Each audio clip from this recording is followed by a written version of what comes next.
Hello guys, welcome to Aviation Legislator. Today we will discuss about another chapter, that is continuing airworthiness task. Okay, we already discussed about the first task of continuing airworthiness, that is pre-flight inspection in previous video. Okay, today we will discuss about another continuing airworthiness task, that is rectification of defects. Okay, the defects may be included in the MEL or CDL or any defect that is affecting the safety or airworthiness of aircraft. Okay, that must be rectified. Okay, we will discuss about the rectification of the defect. This task is considered as a continuing airworthiness task. Out of these 8 number of continuing airworthiness tasks, this is also a continuing airworthiness task. Today we will discuss about this task.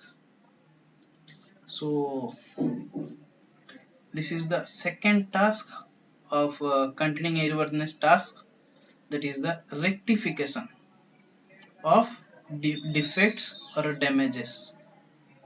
Okay, rectification of the defects or damages noticed on the aircraft. Okay, that defects or damages arising in aircraft must be rectified within the time limit. Okay, this is the continuing airworthiness task, second continuing airworthiness task. Okay, so in the AMC we will study about in detail about the rectification of defects and some important facts. So that operator must have a system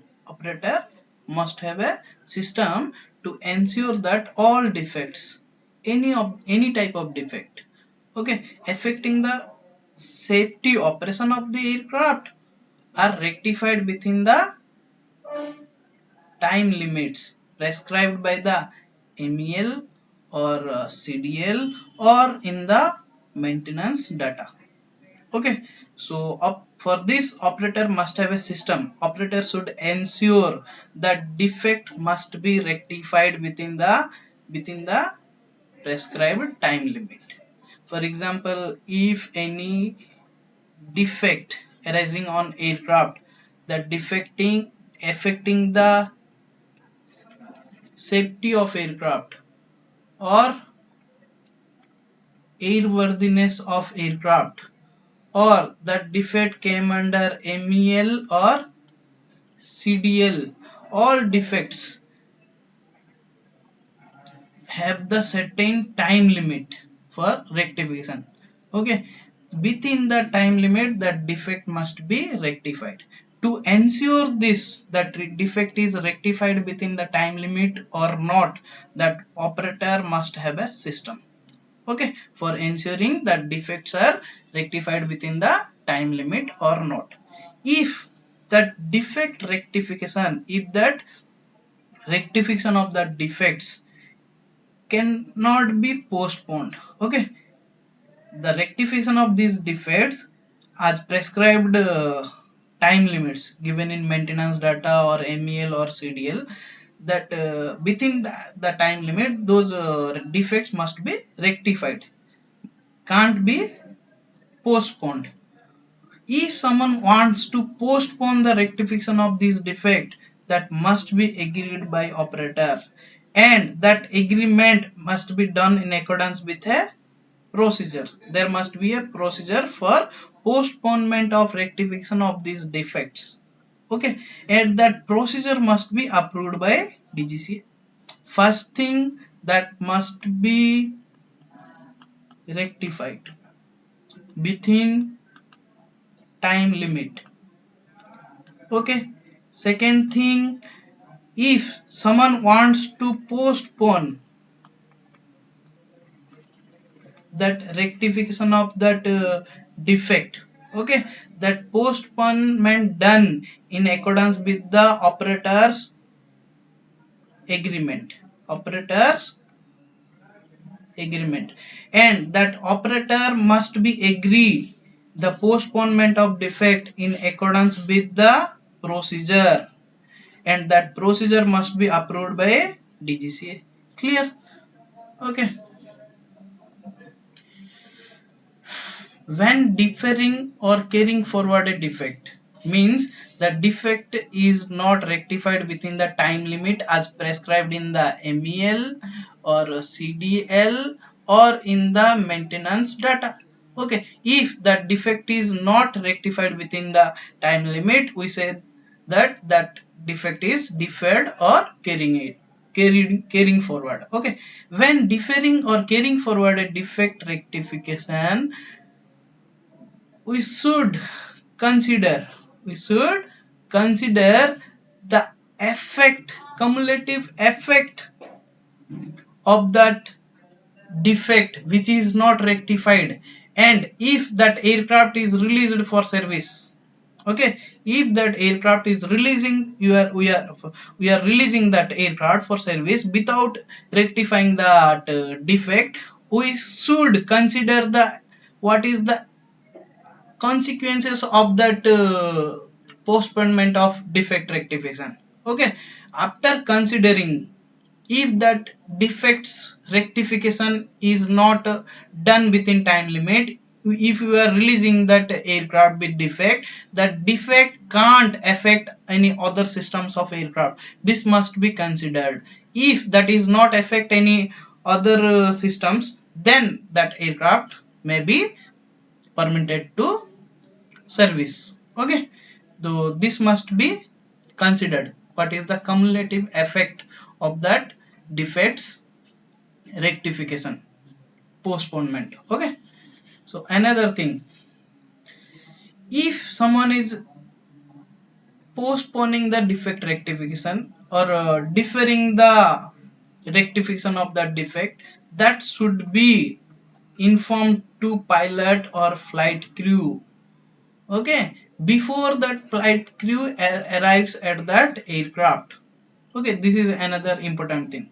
First thing, for postponement, operator should agree, and operator should agree in accordance with procedure. Okay, that procedure must be approved by DGCA. Okay, another thing, if you are postponing the rectification of that defect, so that defect can't be affect any other system, this must be considered.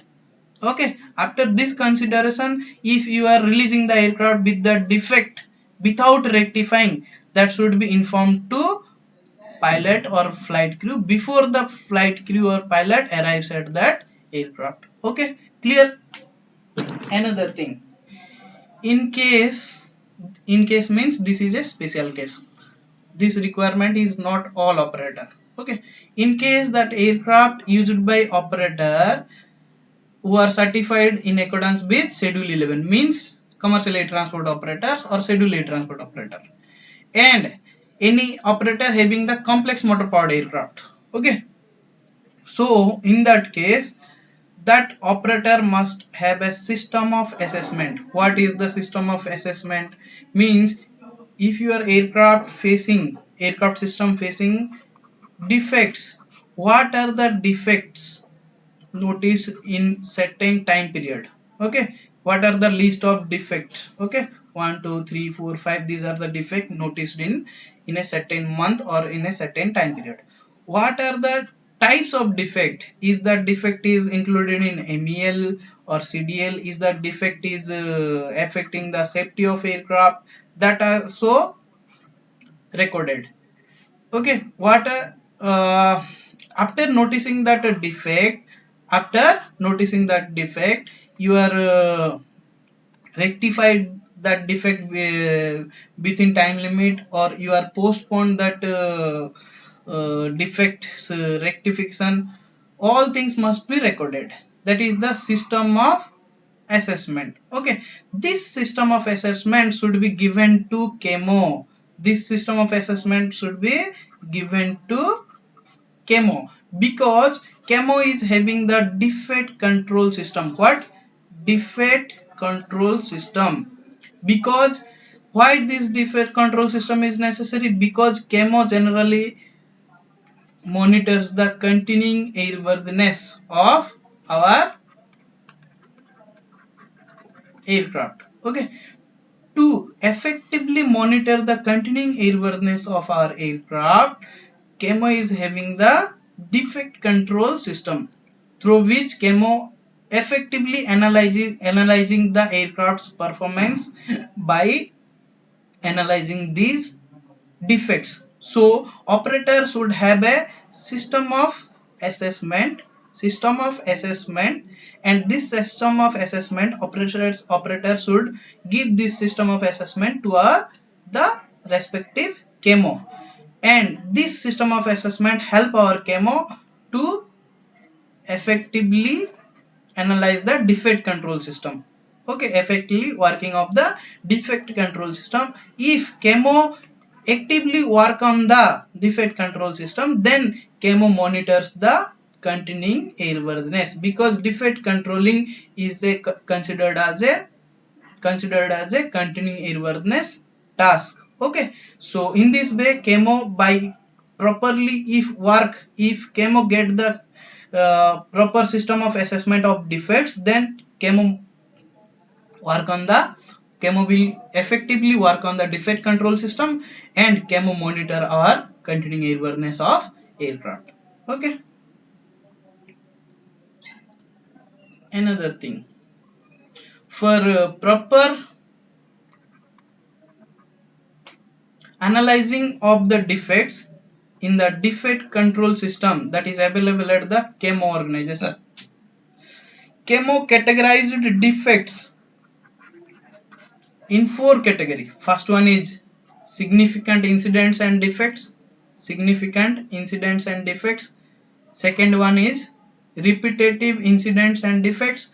Third one is deferred and carried forward defect.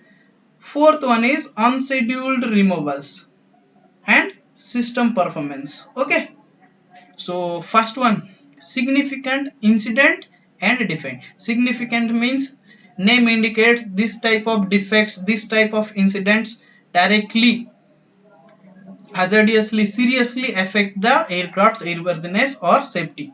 Okay, significant incident and defects, CAMO monitors these incidents and defects that have occurred in flight. Okay, and defects found during maintenance and overhauling. These are the type of defects which are significant in their own, very serious. Okay, noticeable. Another thing, second type of defects are repetitive incidents and defects. Repetitive means already CAMO knows that these type of monitors these type of defects or incident on a continuous basis. Because continuous basis, why continuous basis? On continuous basis CAMO monitors these type of incidents or defects, because CAMO knows after certain time period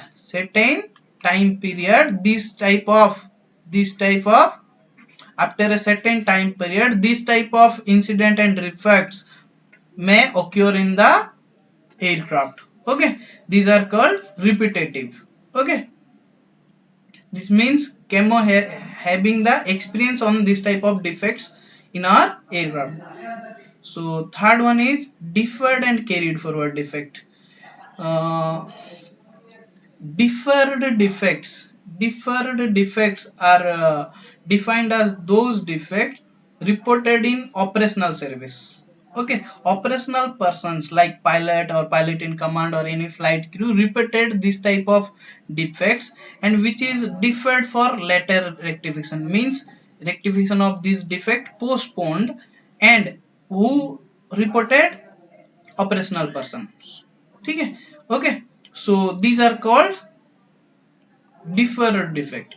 So if operational personnel are reported, then those defects are rectification time limit is postponed, then this type of postponement of defect is called deferred defect.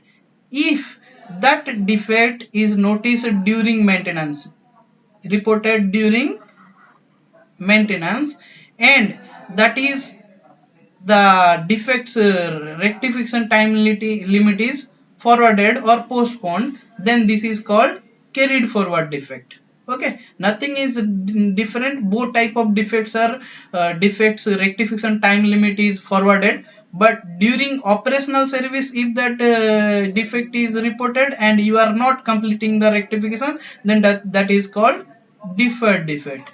If during maintenance that defect is noticed and you are not completing the rectification of that defect at that time, if you are postponing the rectification time limit, then that is called carried forward defect. Okay, and last one is unscheduled removals. This is generally our system failure.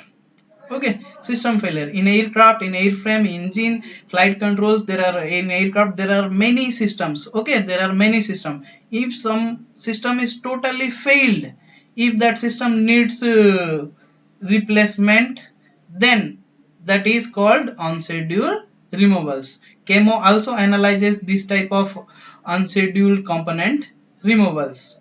Okay, another thing, CAMO also monitors our aircraft maintenance programming efficiency.